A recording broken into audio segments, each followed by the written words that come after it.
So I'm exploring the helicopter manager this week. We all have heard of the helicopter parent, but we have the helicopter manager in the workplace, overseeing, over controlling and over involved, and treating employees as children, protecting them, mollycoddling them. I talked about that yesterday, wrapping them in cotton wool, not communicating with them.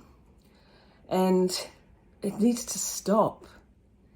It has adverse consequences on every individual in the organisation and the organisation itself. It prevents growth and development.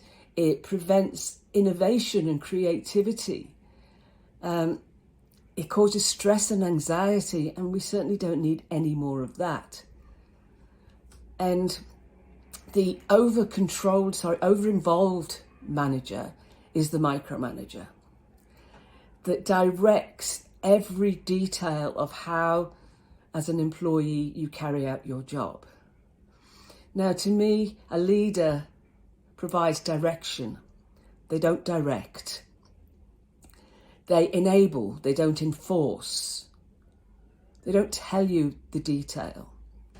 The macro manager provides you with a big picture of the task that needs to be accomplished and makes sure there's clarity, and then allows the employee to go on and do it.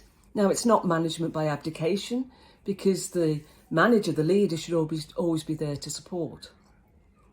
But the micromanager, the over-involved manager, behave like that due to fear. A fear of a loss of control. A fear of a loss of status. A fear that they will no longer be seen as the expert and the authority in a particular area.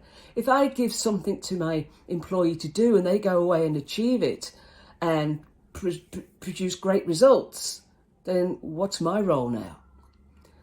So we need to unlearn that behaviour and relearn different behaviours as leaders. We need to treat our employees as adults. And I'll tell you how to fix that next week.